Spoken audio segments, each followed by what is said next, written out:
अस्सलामुअलैकुम, आप देख रहे हैं करासक। मेरा नाम मुबशर लुकमान है और आज का दिन बड़ा अहम है क्योंकि आज उम्मीद यह है कि वो आईनी तरमीम पास हो जाएगी जिसके ऊपर इतनी देर से एक्सरसाइज हो रही है। और कल से अभी तक काफ़ी लोगों ने टेंशन ली हुई है और मैं कल से लोगों को यही समझा रहा हूँ कि डोंट वरी, ये हो जाएगी। दो तीन चीज़ें हो रही हैं इसमें। मौलाना कुछ अपना कद बढ़ा रहे हैं, सियासी कद तो उन्होंने बहुत बढ़ा लिया, लेकिन अब दीगर सोशली भी वो अपना कद बढ़ा रहे हैं और बढ़ा लिया अब उन्होंने। और इस पूरी एक्सरसाइज में अगर मुझे लगता है कि जो पॉलिटिकल फेलियर है वो मियां नवाज शरीफ का है। क्यों? I mean he actually gains nothing out of this as Mian Nawaz Sharif. लेकिन अगर मैं देखूं आने वाले दिनों में सबसे ज़्यादा जो फ़ायदा होगा इस पूरी एक्सरसाइज का तो वो बिलावल भुट्टो जरदारी को होगा, क्योंकि वो ही is emerging as a person जो रिकन्सिलिएशन करवा सक रहे हैं अपेरेंटली। तहरीक इंसाफ जो है उन्होंने अपने बानी से मुलाकात की, उसके बाद उन्होंने फैसला किया कि उन्होंने वोट नहीं देना हक में या खिलाफ। तो इसका मतलब है तहरीक इंसाफ तो इससे तरमीम की मुखालफत करेगी। तो अब रह गए मौलाना फजल रहमान। तो मेरी इत्तला आने तक मौलाना फजल रहमान जो है वो तकरीबन राज़ी हैं, लेकिन उनकी क्या क्या शराइत हैं ये मुझे नहीं पता। लेकिन इतना मुझे पता है कि पाकिस्तान में सबसे कम पिछले कुछ दिनों में अगर कुछ सोया है तो मौलाना फजल रहमान सोए होंगे, क्योंकि सुबह से रात तक और रात से सुबह तक उनके पास मुलाकातियों का तांता होता है, चाहे वो वज़ीर आज़म हो, चाहे वो सदर पाकिस्तान हो, चाहे वो कोई और VIP हो या VVIP हो, तो वो नॉन स्टॉप काम कर रही हैं। तो अब पहले मैं उनकी इत्तला आपसे के लिए ले लूँ, फिर मैं आगे प्रोग्राम लेके चलता हूँ। मुझे आज ज्वाइन किया गरीदा फारूकी, हमारी एंकर हैं, सीनियर तज्जियाकार हैं, किसी तारुफ की मोहताज नहीं है। हमें नईम हैदर पंचोता साहब ज्वाइन करेंगे, पाकिस्तान तहरीक इंसाफ को रिप्रेजेंट करते हैं, और बैस अकील मलिक हमें उम्मीद है कि ज्वाइन कर सकेंगे मुस्लिम लीग नून से। लेकिन मैं चाहूँगा कि शराज अहमद शराजी जो हमारे रिपोर्टर हैं 365 के, वो इस वक्त मौलाना फजल रहमान के घर के बाहर हैं, बल्कि पता नहीं कब से उनके घर के बाहर हैं। तो ज़रा उनसे ले लें कि वहाँ की रिपोर्ट है क्या अंदर की। जी शराज, अस्सलाम वालेकुम। वालेकुम सलाम सर। शराजी साहब बताएं मुझे क्या खबर है जी वहाँ से अब आपके पास। देखिए, मुलाकातों का सिलसिला न ख़त्म होने वाला सिलसिला जो है वो जारी है। जिस तरह आप इंटरव्यू में बता रहे थे कि मौलाना फजल रहमान साहब जो है अपनी सियासी कद बढ़ाने की कोशिश कर रहे हैं। रात गई भी उनसे बड़ी मुलाकातें हुई, सुबह 8 से लेकर अब तक मुसलसल मुलाकातों का सिलसिला जारी है। सुबह हमने देखा PTI का वफ्द आया था हुकूमत की शिकायत करने के लिए, उसके बाद अख्तर मेंगल साहब आए, फिर उसके बाद बिलावल भुट्टो जरदारी आए। तकरीबन 3 घंटे 27 मिनट वो मौलाना फजल रहमान की रिहाइश गाह के अंदर मौलाना फजल रहमान से मुलाकातें करते रहे। फिर उसके बाद मोहसिन नकवी साहब आए, फिर डिप्टी प्राइम मिनिस्टर जो है इसाक डार साहब वो यहाँ पर मुलाकात के लिए आए। उसके बाद पाकिस्तान तहरीक इंसाफ का जो वफ्द है बानी चेयरमैन से मुलाकात के बाद लोगों का पैगाम था, जो तजावीज़ थी, जो सजेशन थी, उसके अलावा जिन तहफ़्फ़ुज़ात का इजहार बानी चेयरमैन पाकिस्तान तहरीक इंसाफ ने किया था वो मौलाना फजल रहमान के सामने लेके आए। तो इस वक्त तक मुख्तलिफ मुलाकातें मौलाना फजल रहमान के बंगला नंबर 7 जो कि G6 में वाक़या है उसमें जारी है। अब से कुछ ही देर कबल पाकिस्तान तहरीक इंसाफ का जो वफ्द है वो यहाँ से चला गया है और उनको मौलाना फजल रहमान ने मुशावरत का टाइम दिया है। कुछ ही देर बाद वो दोबारा यहाँ पर आएंगे, मौलाना से मुशावरत इसी आईनी जो मुसव्वदा है तरमीम का उस पर होगी। लेकिन इन तमाम जो सूरत हाल में ये बात तो वाज़ेह है कि जो बिलावल भुट्टो जरदारी ने आज कह दिया है कि जो पीपल्स पार्टी का मुसव्वदा है वो तैयार भी मौलाना फजल रहमान ने किया है, और अगर पाकिस्तान तहरीक इंसाफ को उस मुसव्वदे पर तहफ़्फ़ुज़ात है तो इसका अल्टरनेट मतलब ये है कि पाकिस्तान तहरीक इंसाफ को अदम एतमाद है मौलाना फजल रहमान पर, यानी उनको मौलाना फजल रहमान पर एतमाद नहीं है। तो अब इस वक्त पाकिस्तान तहरीक इंसाफ जो है, जो उनके चेयरमैन है, जो दीगर उनके रहनुमा है, वो इस शशु पंच का शिकार है कि अगर वो बात मानेंगे बानी चेयरमैन की या फिर मौलाना फजल रहमान की, क्योंकि मौलाना फजल रहमान से उन्होंने वादे किए हैं। बानी चेयरमैन ने आज स्ट्रिक्टली उनको कह दिया है कि नो, यानी उनको नो का कहा गया है। तो अब पाकिस्तान तहरीक इंसाफ की जो मौजूदा क़यादत है वो काफ़ी कन्फ्यूजन का शिकार है। और अब से कुछ देर कबल जब बैरिस्टर गौहर साहब यहाँ से जा रहे थे तो उनसे मैंने क्वेश्चन किया, मैंने कहा कि मौलाना फजल रहमान से मुलाकात कैसे रही, तो काफ़ी उसका जो चेहरा था मुरझाया हुआ चेहरा था और मेरी तरफ देख के वो बात भी नहीं कर पा रहे थे। फिर उन्होंने कहा कि मौलाना से मुशावरत जो है वो होती रहती है। तो फिर मैंने कहा क्या आईनी तरमीम आज लाई जा सकती है, तो उस पर उन्होंने कहा कि हुकूमत का मामला है वो जब भी लाए। तो मैंने कहा आप वोट देंगे, तो मेरी तरफ देख के वो रवाना हुए और लग रहा था कि वो काफ़ी परेशान है। बैरिस्टर अली जफर साहब ने भी कोई बात नहीं की, साहिबजादा हामिद रज़ा ने भी कोई बात नहीं की। तो इस बात से आप अंदाज़ा लगा सकते हैं कि पाकिस्तान तहरीक इंसाफ की जो मौजूदा क़यादत है वो इस वक्त शदीद जो है उनको अपने जो फैसले उन्होंने किए हैं, जो दावे जो मौलाना फजल रहमान के साथ उनकी मुज़ाकरात चल रही थी, या अब जो वानी चेयरमैन से आज उनकी क्लास हुई है, तो इस सारे मामले के बाद पाकिस्तान तहरीक इंसाफ की मौजूदा क़यादत इंतहाई कन्फ्यूजन का शिकार है। सबकी नजरें मौलाना फजल रहमान की तरफ है। आज आप मुझे ये बताएं उनकी भी कि होगा क्या, बस इसके बाद हम चलते हैं आगे। देखिए बशीर साहब, मौलाना फजल रहमान को ज़ाहिर बात है वो तो मान गए हैं, क्योंकि पीपल्स पार्टी का मुसव्विदा जो है वो उन्होंने बाकायदा तौर पर बिलावल भुट्टो ने इस बात का इकरार कर दिया है कि वो उनका ही ठीक है। अब मौलाना फजल रहमान मान गए हैं, तो क्या ये उम्मीद है कि पीटीआई के भी कुछ लोग सेनेटर्स या पार्लियामेंटेरियंस जो हैं वो इनराफ कर जाएं आज अपनी पार्टी पॉलिसी से? अब से कुछ देर कबल ज़राए से ये खबर कंफर्म हुई थी कि 11 पाकिस्तान तहरीक इंसाफ के ऐसे रहनुमा है जो इस मुसव्विदे के हक में वोट देंगे, और उनमें कुछ सेनेटर जो है वो बानी चेयरमैन पाकिस्तान। मैंने आपकी ये रिपोर्ट देखी है, तो मैं अभी 365 पे आपकी ये रिपोर्ट देख रहा था।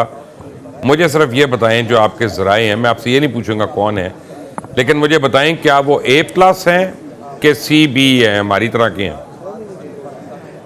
देखिए बशीर साहब, अगर आप पूछेंगे तो ये बताऊंगा भी नहीं, वो A+ ही है, और मैं अपनी खबर पर स्टैंड कर रहा हूँ कि 11 ऐसे पाकिस्तान तहरीक इंसाफ के जो है रहनुमा है कि जो इस मुसव्विदे के हक में वोट देंगे, और अगर वो वोट देंगे तो फिर मौलाना फजल रहमान की ज़रूरत भी हुकूमत को नहीं पड़ेगी। तो अब तमाम सिचुएशन जो है वो वाज़ेह हो चुकी है, और मौलाना फजल रहमान की आज रात भी बड़ी अहम मुलाकातें मुतवक्को है। 2 बड़ी मुलाकातें मौलाना फजल रहमान की मुतवक्को है, और उसके बाद तमाम जो हालात है, सिचुएशन है, वो हो जाएगी। जी हाँ बशीर साहब, थैंक यू शिराज हमारे साथ रहने के लिए। गरीदा फारूक, वेलकम टू करा सच। और आपने शिराज अहमद शिराजी की बड़ा तफसील से आपने सुना जो न्यूज़ रिपोर्टिंग कर रहे थे। आप भी इस्लामाबाद के अंदर हैं, व्हाट कैन यू ऐड? बहुत शुक्रिया बशीर लुकमान साहब, it's always a pleasure to be in your program. ये जितनी चीजें हैं ये सबके पास आ रही हैं, सब सहाफियों के पास ये खबरें आ रही हैं। पाकिस्तान तहरीक इंसाफ के कितने लोग टूट सकते हैं, इससे पहले JUI के बारे में खबरें आई थी कि उनके लोग टूट सकते हैं। सो मच सो के उनके टूटने वालों में तो एक ऐसी शख्सियत का नाम भी शामिल था कि जो निगरान दौरे हुकूमत में या उससे पहले भी वो पब्लिक अकाउंट्स कमेटी के सबरा भी बनना चाह रहे थे। बड़े करीबी लोग भी इसके अलावा JUI में मौजूद थे। अब PTI की खबरें सामने आ गई हैं। सो डेफिनेटली जब क़यादत का बहरान है और इतना शदीद बहरान है, और आपको पता है कि मैं हमेशा कहती हूँ कि पाकिस्तान तहरीक इंसाफ और इमरान खान खत्म शुरू हो चुके हैं। तो जब इस किस्म की सूरत हाल हो तो फिर हर कोई अपना अपना फैसला लेने में हक बजानिब होता है, बावजूद इसके कि थोड़ा सा मेरा आपसे इस बात पे इख्तिलाफ है गरीदा। आपको पता है ना कि मैं आपकी बहुत रिस्पेक्ट करता हूं, लेकिन इस बात में मेरा इख्तिलाफ है कि इंडिविजुअल्स का तो मैं कह नहीं सकता, लेकिन पॉलिटिकल पार्टीज खत्म नहीं होती कभी। वो कमजोर हो जाती हैं, स्ट्रांग हो जाती हैं, खत्म नहीं होती। ये उन पॉलिटिकल पार्टीज के बारे में कहा जा सकता है मुबश्शिर लुकमान साहब जिनकी actual and real and organic growth अवाम के अंदर में से हो। आपसे बेहतर कौन जान सकता है? पाकिस्तान तहरीक इंसाफ का जो उठान हुआ, जो चढ़ाव हुआ 2011, क्या वो ऑर्गेनिक था?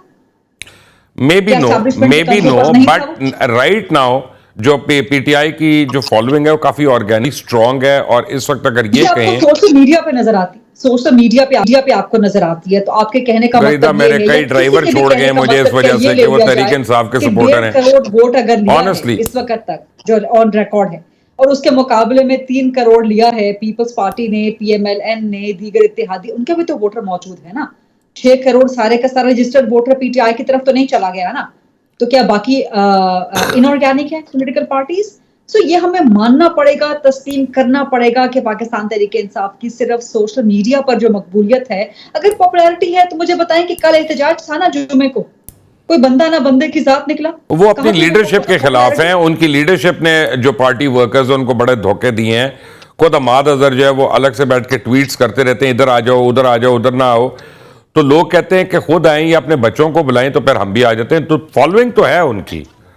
PTI में सिर्फ चंद एक लोग हैं, खासतौर पे इस्लामाबाद रीजन के जो उनके प्रेसिडेंट हैं आमिर मुगल, वो हर एहतजाज की डेट पर निकले होते हैं और वो परस्यू भी कर रहे होते हैं। लेकिन वो कहते हैं नकार खाने में तूती की आवाज, तो वो चंद लोग हैं जो निकल आते हैं बेचारे, वो डंडे भी खा लेते हैं, वो शेलिंग भी खा लेते हैं, वो बारिश भी सह लेते हैं, गर्मी भी सह लेते हैं। अब सर्दियों का सीजन स्टार्ट हो गया है, इस्लामाबाद में तो सख्त सर्दी पड़ती है, उसको भी बर्दाश्त कर लेते हैं। लेकिन ये खबर भी आप तक पहुंच गई होगी कि इमरान खान ने आज ठीक ठाक क्लास ली है जो लोग उनसे मिलने के लिए गए थे, और उनसे कहा कि जी आप सारे के सारे नाकारा हैं, सारे के सारे आप लोग बेकार हैं, ये आप लोग मुझे निकालने के लिए कुछ कर ही नहीं पा रहे। जो मैं प्लान आपको देता हूँ आप उसके उलट चल पड़ते हैं, तो वो तो ठीक ठाक फ्रस्ट्रेटेड है इमरान खान इस वक्त जेल में। तो अगर फ्रस्ट्रेशन ना हो और अगर सियासत खत्म ना हो गई हो तो फिर ये फ्रस्ट्रेशन किस बात की है? फिर आपका कोई बंदा नहीं निकलता, कोई आपका वर्कर नहीं निकलता गरीदा जी, यहाँ पे पूछते हैं क्योंकि लेने के लिए आप हमें ज्वाइन किया नईम हैदर पंचोता साहब ने, और उनसे पूछते हैं कि आज बानिया चेयरमैन ने क्या कहा उनको। जी नईम साहब, अस्सलाम वालेकुम। वालेकुम सलाम।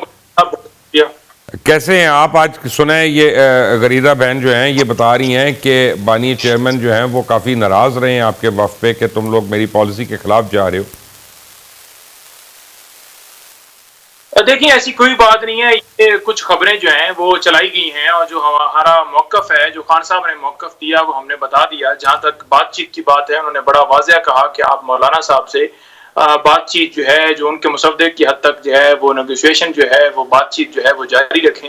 जहाँ बात है पार्लियामेंट जो इस वक्त फॉर्म 47 की बनाई गई है, जो अपने वार्ड भी हारे हुए हैं, जो अपने तमाम हल्के हारे हुए हैं, उनकी किसी किस्म की अमेंडमेंट्स के लिए जो उनके मुसव्वदे हैं उनको तहरीक इंसाफ का पहले दिन से मौक़िफ़ है कि हम सपोर्ट नहीं करते, क्योंकि मौलाना साहब के साथ हमारी इंगेजमेंट है। और इंगेजमेंट भी इसी वजह से है कि मौलाना साहब ने कोई जो पेशकश की है अपने मुसव्वदे के हवाले से कि तबाही की तरफ जो बिल्कुल ही लेकर जाना चाहते हैं कि चलो कम से कम जितनी कोशिश हो सकती है कि कम तबाही हो, तो उस कम तबाही के लिए हम भी कोशिश कर रहे हैं कि कोई उनको इनपुट दे सकें, और इसलिए हमारी उनसे मुशावरत जारी है।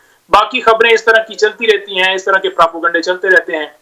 मैडम जो गरीदा है ये तो नहीं उधर थी, ना कोई मैं उधर था, ना कोई और जीओ का रिपोर्टर उधर था, बल्कि वो मुलाकात 5 पाकिस्तान तहरीक इंसाफ के रहनुमाओं की थी और वो खान साहब के साथ थी। दूसरी बात ये है कि उस प्रोपेगेंडे के अंदर ये कहा गया कि देखें जी कि इमरान खान साहब ने कहा कि आपने मेरी रिहाई के लिए जो है वो डी चौक पहुंच रहे हैं। आज तक इमरान खान साहब की एक स्टेटमेंट में कोई सहाफी, कोई रिपोर्टर, कोई बंदा वहां पर ऐसी स्टेटमेंट खान साहब की नहीं आज तक किसी ने दी, किसी ने ये कहा हो कि खान साहब ने ये बात की है या तहरीक इंसाफ ने ये बात की है कि इमरान खान तो चिल्ला रहा है। चलो नहीं भाई, तहरीक इंसाफ भी उसके भी अपना जो ट्रोल होते हैं ना, वो भी ऐसी ऐसी बातें कर देते हैं जो सिरे से नहीं हुई होती, तो एक आप भी बर्दाश्त कर लें जब बाकी लोग आपकी 10 बर्दाश्त करते हैं तो कोई। लेकिन मुझे इम्पोर्टेंट बात जो है, मुझे ये बताइएगा कि आपके ख्याल में आज तरमीम पेश होगी, और अगर होगी तो उसका क्या होगा, जो आपका ओपिनियन है?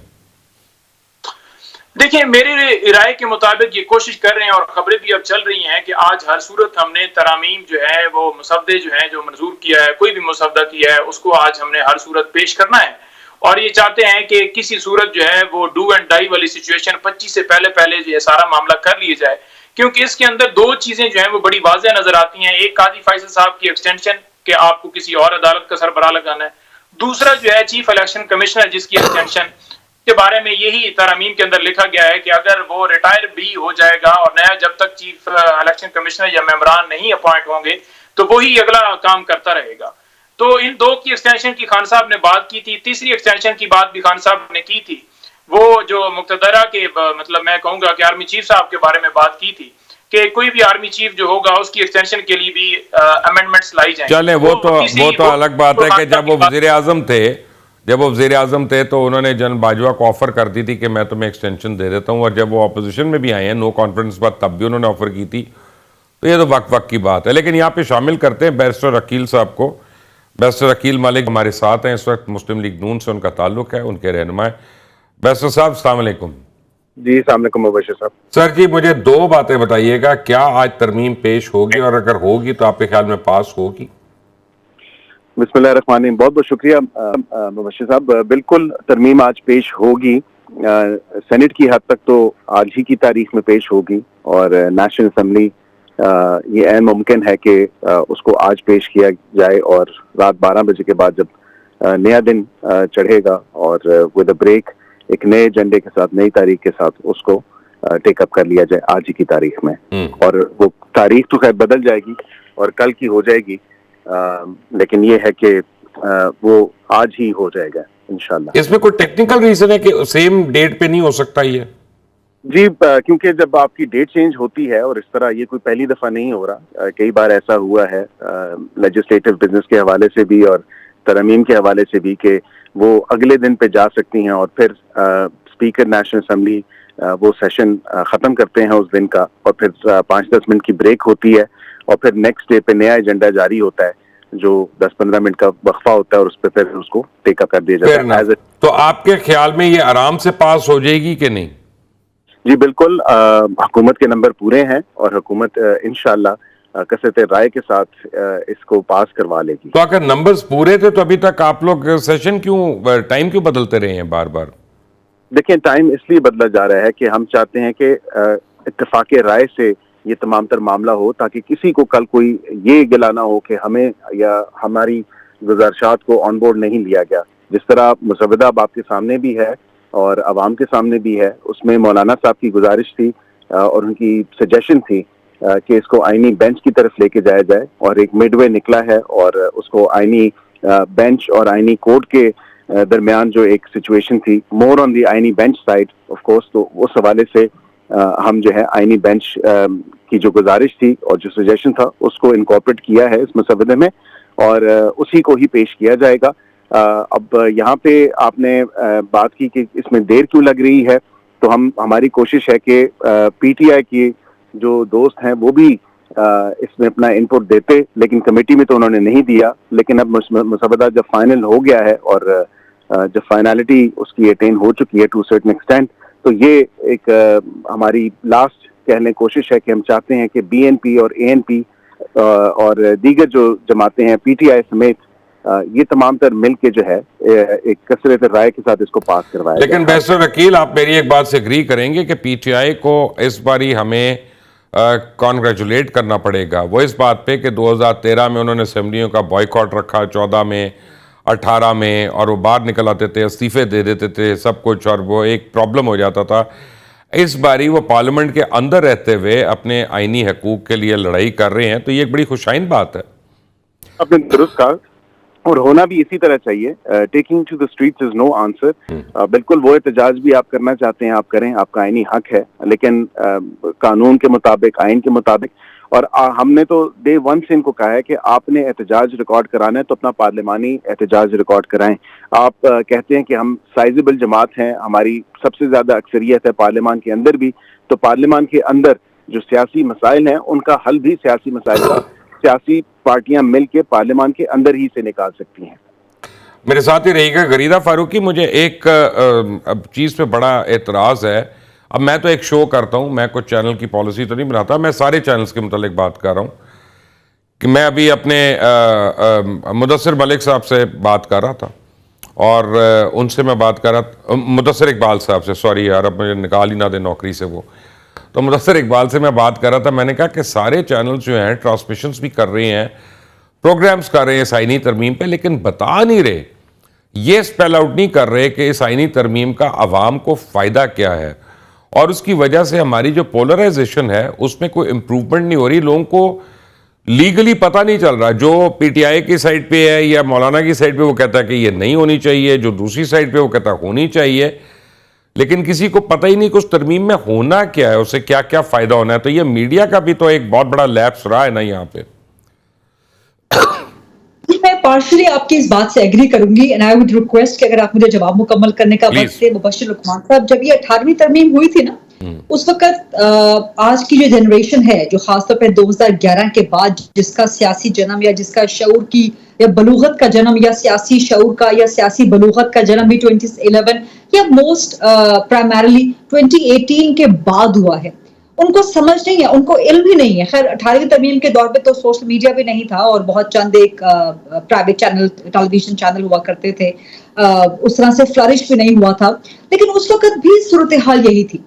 बहुत कंफ्यूजन थी, बहुत चीजें वेग थी, चीजें बन रही थी, शिकें तब्दील हो रही थी, फिर तब्दील हो रही थी, फिर मुशावरत हो रही थी। ये मामला इससे कहीं ज्यादा गंभीर अंदाज में उस वक्त चल रहा था। लेकिन बहुत एक जनरेशन ऐसी पैदा हो गई है सियासी माजरत के साथ, जिसको लगता है कि 2018 से पहले इस मुल्क में ना तो सियासत थी, ना इख्तलाफ राय था, ना मीडिया था, ना ही कुछ और था। तो जो कुछ हो रहा है वो 2018 के बाद ही उनको नजर आ रहा है। ना किसी को तारीख का, सियासत का, सहाफत का मुतालिया करने का शौक है, और ना ही कोई उसका समझने का शौक है। तो अगर आप पाकिस्तान की हिस्ट्री का थोड़ा सा भी मुतालिया कर लें, सिर्फ 10-20 साल का, 70 साल का, ठीक है आप ना करें, आपके पास वक्त नहीं है या आपका इतनी कैपेसिटी नहीं है, तो आपको समझ आ जाएगी कि इसी तरीके से कंफ्यूजन्स होती हैं, कंफ्यूजन्स को ब्रिज भी किया जाता है, आगे बढ़ने का रास्ता निकाला जाता है। नंबर 1। नंबर 2, मुझे नहीं पता नईम पंजोता साहब हैं आपके साथ के नहीं है, बट अगर उन तक मेरी आवाज बैठे हुए हैं, सुन रहे हैं। पर्सनली नईम भाई का मैं पर्सनली बड़ा एहतराम करती हूँ, बड़े अच्छे लॉयर हैं, और वो लॉयर जो कि यंग लॉयर्स हैं, सियासत में आए हैं, नए सियासत में आए हैं, इनके लिए आगे बढ़ने का बड़ा मौका होना भी चाहिए।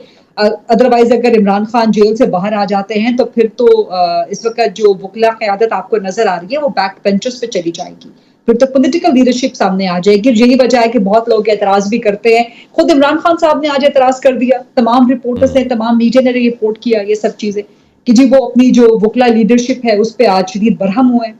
तो एनीवे, कहने का मकसद ये है कि मुझे समझ नहीं आ रही, हुकूमत एक तरफ कह रही है कि नंबर्स हमारे पूरे हैं, फिर आप ये ज़हन में रखिए कि बरतानिया दुनिया की सबसे पुरानी पार्लियामेंट है ना, मुबश्शिर लुकमान साहब, मदर ऑफ डेमोक्रेसीज दुनिया में कहा जाता है इसको। डेमोक्रेटिक उसूल पाकिस्तान के आप तस्लीम करें या ना करें, वो रहनुमाई लेते हैं बरतानवी जमहूरी पार्लियामानी उसूलों से, ठीक है। सो बरतानिया में सिर्फ एक यूनिवर्सिटी का, I'm not talking about British Parliament, I'm just talking about one single university, Oxford university, सिर्फ एक इदारा, एक यूनिवर्सिटी इमरान खान को अपने इदारा जाती इलेक्शन में हिस्सा नहीं लेने देते कि जी वो कन्विक्टेड हैं, मुजरिम हैं, सजा याफ्ता हैं, ये हमारे उसूलों के खिलाफ है। सिर्फ एक यूनिवर्सिटी बरतानिया की, जो कि सबसे पुरानी जमहूरियत है, वहां पर। लेकिन हमारे यहाँ क्या हो रहा है, पाकिस्तान की एक पार्लियामान, पाकिस्तान के आइन में तरमीम, उसके लिए उन्हीं मुजरिम सजा याफ्ता इमरान खान के लिए इंतजार किया जा रहा है, उनको सहूलियात दी जा रही हैं कि वो सियासत करें, वो सियासी फैसले करें, वो पार्लियामान का फैसला करें, वो आईनी तरमीम का फैसला करें। तो मैं तो कहती हूँ कि हमारी बेचारी जमहूरी रियासत कंफ्यूज्ड है, हुकूमत भी कंफ्यूज्ड है। बरतानिया जैसी दुनिया की सबसे पुरानी डेमोक्रेसी, जिसको मशरे राह बनाते हुए दुनिया की डेमोक्रेसीज वहां से उसूल ड्राइव करती ठीक है गरीदा, मुझे मैं समझ गया। एक इदारा अपने अंदर के इलेक्शंस में हिस्सा नहीं लेने देता कि जी हमारे इदारे की साख खराब हो जाएगी अगर हमने किसी सजा, तो आपकी पार्लियामान की कोई साख नहीं है, आपके आइन की कोई साख नहीं है। सही कह रही हैं आप। मेरे तीनों मेहमान मेरे साथ ही हैं, लेकिन एक ट्रेक मुझे लेनी है यहाँ पे। ब्रेक के बाद फौरन आते हैं। नईम पंजोता, बैरिस्टर अकील और गरीदा फारूकी तीनों मेरे साथ हैं। Take a break.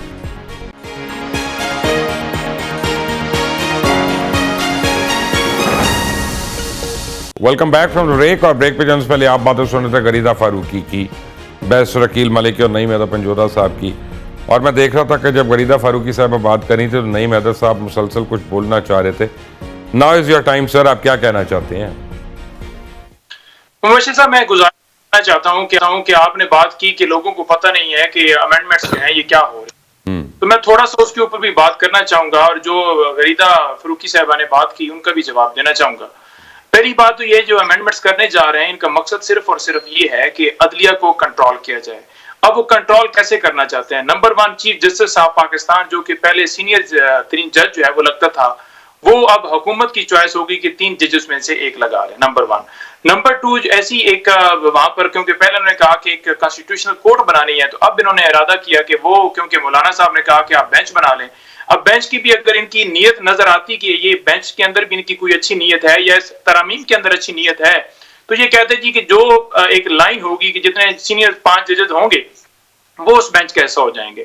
लेकिन इन्होंने जानबूझकर सूबों की नुमाइंदगी का बहाना बनाकर उसके अंदर भी ये किया कि हुकूमत डिसाइड करेगी और वो अपनी मर्जी से लोग अपनी मर्जी के जजेस। नईम साहब, आप तो माशाल्लाह लॉयर हैं, वकील हैं, इतने काबिल आदमी हैं, आपको पता है 77 ममालिक में दुनिया के यही कानून चल रहा है।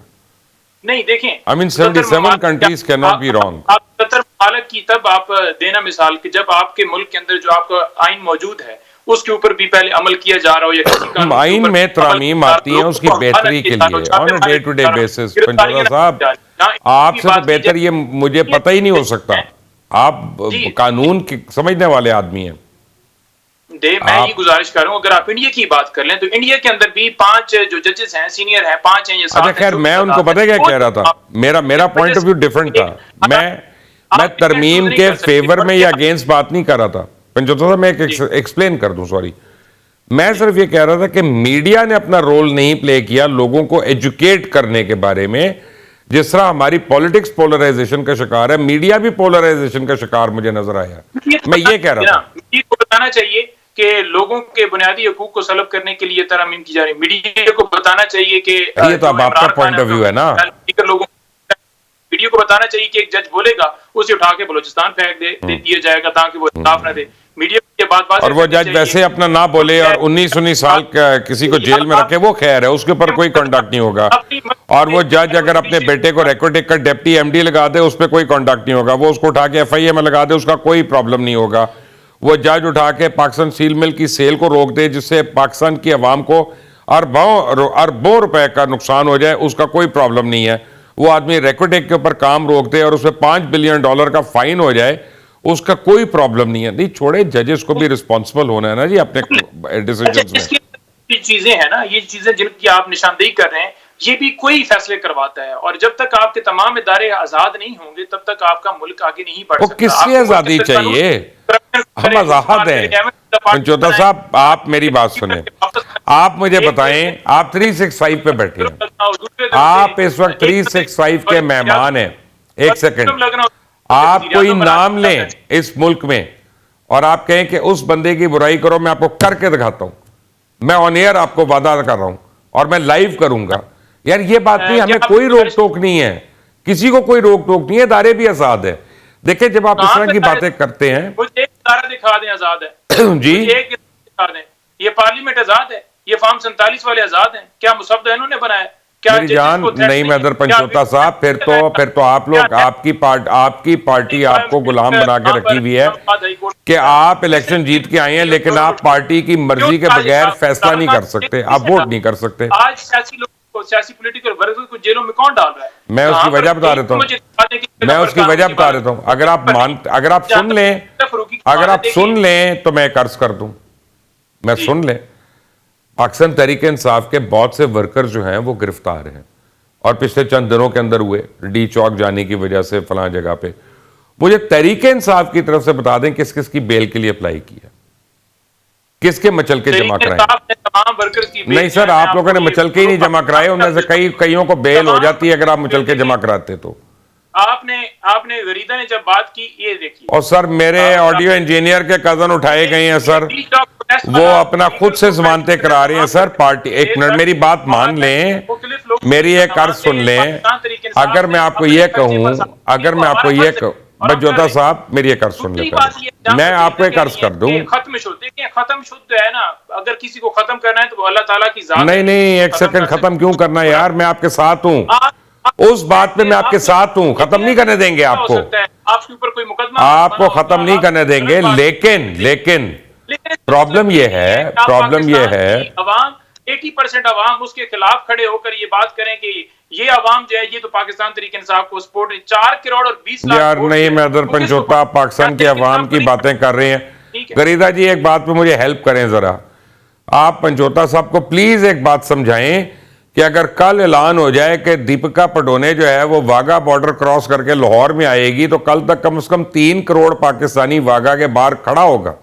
वो इतनी पॉपुलर है, लेकिन उसको वो वजीर आजम नहीं देखना चाहते। पॉपुलैरिटी में और इसमें जमीन आसमान का फर्क है। मुझे मुबश्शिर साहब ये बता देना सर, 8 फरवरी को जी, क्या इमरान खान रिपोर्ट नहीं पढ़ा? क्या जी? बिल्कुल पढ़ा है, बिल्कुल पढ़ा है, लेकिन एक सेकंड, मैंने आपकी बात मान ली। अब आपको ये नहीं पता कि 2018 में किस तरह से वोट उसको डलवाया गया, आरटीएस को कैसे डाउन किया गया, वो भी मान लिया। मैं अब अगर आप इजाजत दें तो मैं अपनी दूसरी मेहमान को ले लूंगा, अगर आप इजाजत दें। इमरान खान को वोट नहीं डाला। नईम साहब एक सेकंड, नईम साहब प्रोग्राम हाईजैक तो ना करें, एक मिनट मुझे प्रोग्राम को लेके चलने दें आगे। मुझे प्लीज गरीदा बीबी से पूछना है, अपना बारी बारी होगा ना, आई मीन ये प्लीज एक साइड का तो नहीं हो सकता। सॉरी गरीदा बीबी जी, बताइए। आप सवाल दरमियान में करते रहो, गरीदा मैडम को पूरा मौका देते हैं, ये तो ज्यादती है। नहीं, मैंने आपको भी दिया, ऐसी बात नहीं है। और ये मैं कोई सोशल मीडिया से इन्फ्लुएंस होने वाला नहीं हूं, आपके या वो किसी और बात से। influence मैं बड़ी करता है फेयर ना। बात कर रहा हूं, मौका दिया- इसको प्लीज इसको अनफेयर मत समझे। जी गरीदा। नहीं, आप मेरा ड्यू टाइम भी नहीं पंजोता साहब को दे दीजिए। मैंने पहले भी गुजारिश की, मैं इनकी बड़ी इज्जत करती हूँ, मैं अपने हर कॉलीग की, हर पार्टिसिपेंट की जो साथ किसी का participate टाइम करते हैं, किसी उनकी को इज्जत नहीं करती दिया हूँ। जा सकता तो आप गरीदा जी। बेशक नईम साहब को वक्त दे दीजिए, उनका जवाब तसल्ली से सुन लीजिए, शायद वो 2-3 बातों नहीं, का वो जवाब देना नहीं है चाहते ना, वो तो आर्ग्यूमेंट है ना, वो जवाब तो नहीं है ना। प्लीज आर्ग्यूमेंट और डिस्कोर्स का तो यहाँ पे सब टाइम नहीं है हमारे पास। आप भी एंकर, आपको पता है कि मैं क्या बात कर रहा हूँ। बिल्कुल दुरुस्त बात कर रहे हैं आप, लेकिन मैं फिर भी एक goodwill thank you very much. लेकिन गरीदा, अब मुझे ये बताइएगा, जो रहता है वो नईम साहब को दे दीजिए। लेकिन आप सवाल कर रहे थे वो दीपिका पादुकोण और इमरान खान के मवासने का, ये सवाल कर रहे थे, या हम मैं debate कहता को कि अगर आगे वो आ बढ़ा जाए तो वो भी बड़ी पॉपुलर है। लाहौर में कर्फ्यू भी लगा देंगे तो लोग पहुंच जाएंगे उसको लेने के लिए। तो इसका ये मतलब नहीं कि उसको हम सदर बना दें अपना। अगर हम इमरान खान का मवासना करें भी तो कराची में और कराची समेत सिंध के दीगर इलाकों से अल्ताफ हुसैन को भी बहुत वोट पड़ा करता था, लेकिन इमरान खान उनका वोट, उनका मैंडेट भी तस्लीम नहीं करते थे एक जमाने में, और उनको गैंगस्टर समझते थे, पॉलिटिकल गैंगस्टर समझते थे, कहा करते थे, और कराची से खौफ के बुत तोड़ना चाहते थे। किसके लिए तोड़ना चाहते थे, किसकी तरफ से तोड़ना चाहते थे? अल्ताफ हुसैन थे ना। वोट तो अल्ताफ हुसैन को भी बहुत पड़ता है, लेकिन आप उनकी पॉलिटिक्स को गलत कहेंगे। अल्ताफ हुसैन की पॉलिटिक्स, उनके बयानात, उनके स्टेटमेंट्स, उनके तरीकाकार जमहूरियत के उसूलों और रियासत के मुखालिफ रहे थे। हमने खुल के उसकी मुखालिफत की, हमने खुल के उसकी तनकीद की। पाकिस्तान तहरीक इंसाफ के साथ प्रॉब्लम यह है कि अगर आप हमारे साथ नहीं है तो फिर आपके ऊपर टैग लगा दिया जाएगा कि आप किसी और के लिफाफे हैं। भाई, आप पे तनकीद करने का मतलब ये नहीं है कि कोई किसी और से लिफाफे ले रहा है। सहाफी का काम होता है तनकीद करना। अगर आप ऑपोजिशन में रह के भी गलत काम करेंगे, आप पे तनकीद होगी। अगर आप हुकूमत में रह के गलत काम करेंगे, आप पे डबल तनकीद होगी।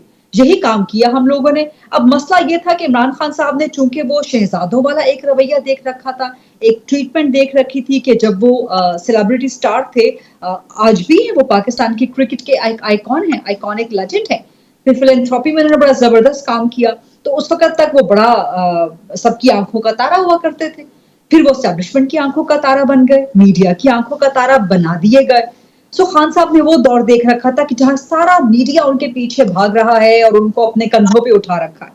फिर 2018 हुकूमत में आ गए, तो आपकी स्क्रूटिनी जब स्टार्ट हुई तो आपने ये कहलवाना शुरू कर दिया कि 6 महीने सिर्फ मुस्बत रिपोर्टिंग कर लें तो हालात ठीक हो जाएंगे। वो 6 महीने भी हम लोगों ने जोर जबरदस्ती के साथ, जबर का माहौल, सिर्फ 6 महीने नहीं, 2018 से लेकर 2021 तक मुझ समेत तमाम सहाफियों ने, अक्सर सहाफियों ने जिस जबर का दौर देखा वो आज भी नहीं है। मैंने भी देखा। मैंने आपसे पहले गुजारिश की ना कि 2018 से पहले भी पाकिस्तान में बहुत कुछ हुआ करता था, लेकिन वो लोग कि जिन्होंने आंखें 2018 के बाद खोली है या 2021-2022 के बाद खोली है, अब उनके साथ तो आप कोई बहस नहीं कर सकते ना। तो इमरान खान साहब जहां पे गलत हैं, जहां पे पाकिस्तान, मुझे एक बड़ी इंटरेस्टिंग बात याद आई है, मुझे एक बड़ी इंटरेस्टिंग बात याद आई है before I close the show. आपको और मैंने नईम हैदर साहब को एक बात वाकया सुनाना है, और बिल्कुल नईम साहब प्लीज ट्रस्ट मी है, मैं आपको सही बात बता रहा हूँ। एक ज़माना था जब मैं इमरान खान के बड़े करीब होता था, और दुनिया को पता है मैं कोई बनाई हुई बात नहीं कर रहा। तो इमरान खान जो है ना, वो he told me one thing, he was very very upset about one thing. और गरीदा, ये सुनने वाली बात है, आपने अभी कहा अल्ताफ हुसैन साहब के मुतल्लिक आपने बात की, तो इमरान खान अपने 2 लॉयर्स के साथ ना स्कॉटलैंड यार्ड गए। उन्होंने एक फ़ाइल जो है वो कहते हैं मैंने स्कॉटलैंड यार्ड को फ़ाइल दी कि ये देखो ये है क्रिमिनल जिसको तुम यहाँ पे रखा हुआ है। तो कहते हैं वो अफसर मुझे देखता रहा, फिर वो अंदर गया, वापस आया, उसके पास इतनी बड़ी फाइल दी, कहते हैं इससे ज़्यादा सबूत हमारे पास है, ये ले जाओ, अब make a better case. I mean उनको कहते हैं बट अभी हम उनको नहीं कर सके। You are right. और वही MQM उनकी पार्टी भी बन गई, पार्टनर भी बन गई, और वो कहते थे कि इनसे ज़्यादा इंटेलिजेंट और काम करने वाले लोग कोई नहीं है। बट नहीं, मैं तो पंचोता आपका, बैरिस्टर अकील मलिक, गरीदा फारूकी, शराज मशराजी, आप सबका बहुत बहुत शुक्रिया आज ज्वाइन करने के लिए।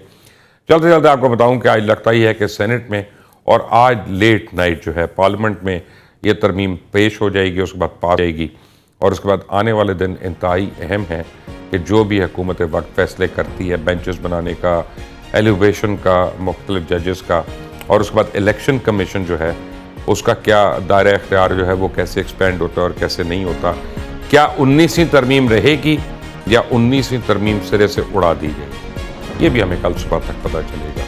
Thank you for watching, until the next time, अल्लाह हाफ़िज़।